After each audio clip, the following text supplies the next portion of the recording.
Would you guys like to hear Rob Pelinka, the GM of the Lakers, lie to the media? This is fun. Here he was. He lied to him? Yeah, of course. Here he was trying to pretend that LeBron James had no real influence on the hiring or anything that goes on there. He was very supportive of our organization in this process, and that's a different word, and I want to be mindful of the word. So I would say it again. LeBron was very supportive of us and our process, but chose not to be heavily involved, and we respected that. Yeah, that's his MO. He's never involved in any decisions. He chose not to be heavily involved, and we respect that. Yeah. You got it. Should we not dissect that a little bit? Yeah, it's a lie. It's pretty simple. It's a lie. He's been involved in every move that's ever been made for any organization he's ever played for, and wanted influence and wanted say in all of it, and that's fine.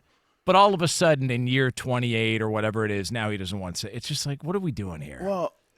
Well, if the statement were true, what does that say about Rob Pelinka and just the decision makers of the team? Like, what does heavily involved consist of?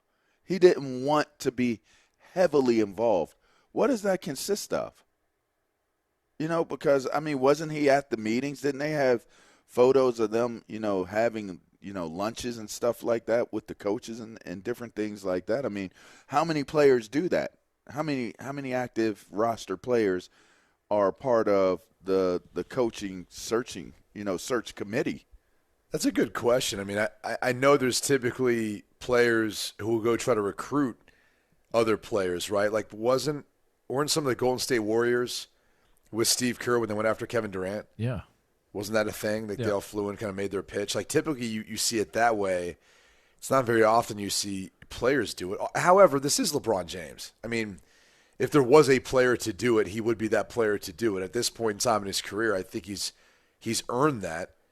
And there's other players in other sports that have, chimed in on that.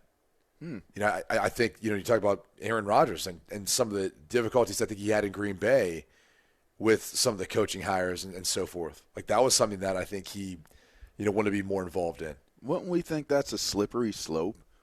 Like, I would be curious, because in listening to all of this play out as it took place, everybody just talked about what the conditions would be based off of who LeBron wanted hired. Now, while I don't necessarily look at it and feel as though it's as egregious as maybe it's been reported, or as JJ Redick, the click, what do you say, the clickbait farmers or the click farmers or whatever, I just really find myself thinking, isn't a coach in a compromised position? Like, yes, LeBron has done enough and has earned the respect and the clout to kind of call his shot if the organization feels that strongly about him and his services.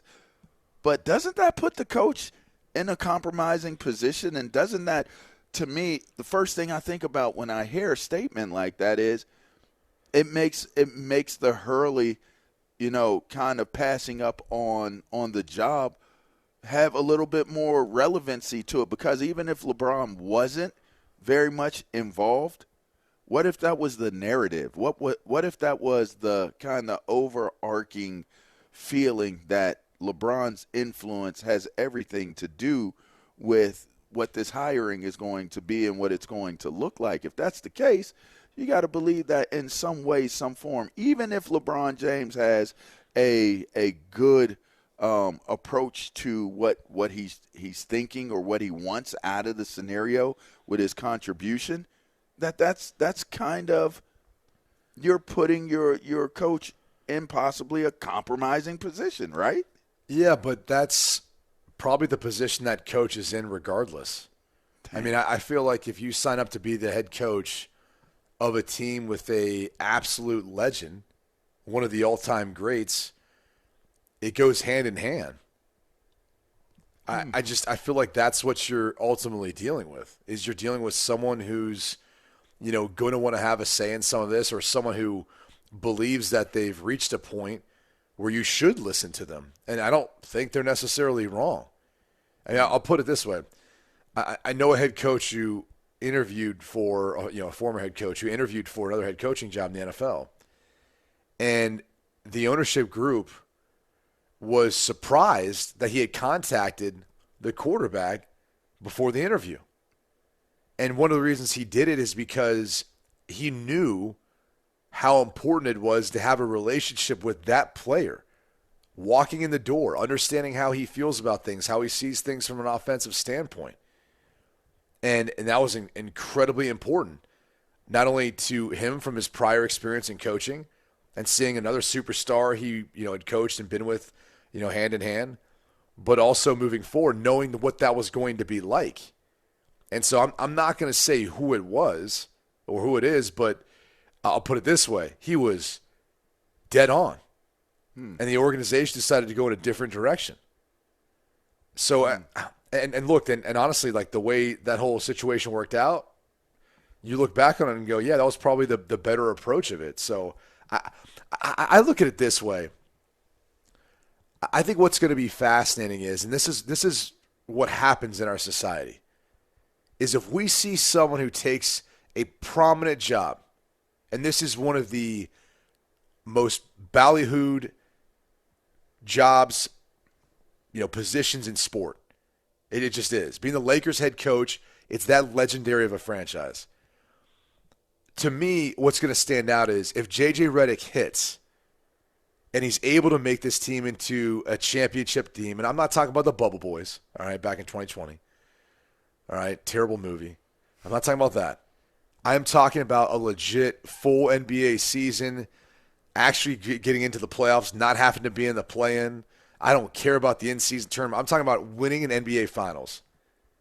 You are then going to look at them differently and say, all right, like players can do this. Guys can have zero experience and can come from broadcasting and do this. And I think it's a good thing for a lot of the former athletes because it opens the door for them to realize the influence of it. But I also think there's going to be a lot of naysayers because there's going to be a lot of people who want to look at them and say, it's not that easy. And first off, it's not. I mean, you have to be an exceptionally intelligent, high IQ, EQ, all that stuff, understanding team building, schematics, and everything else. And maybe JJ Redick's that guy. We don't know. I mean, it's going to be fascinating to watch. I think that's the biggest thing for me. I said this to Jonas last week, LaVar. I'm more fascinated and curious than I am as far as like having an opinion on it. Oh, me too. I just want to watch. I want to see how it plays out. Because I'm curious because this storyline has played out once before in a different sport. Have we gotten JJ on, or are we still waiting? I don't believe so. I think we're still working on that. Okay. The dude does not abide. I see.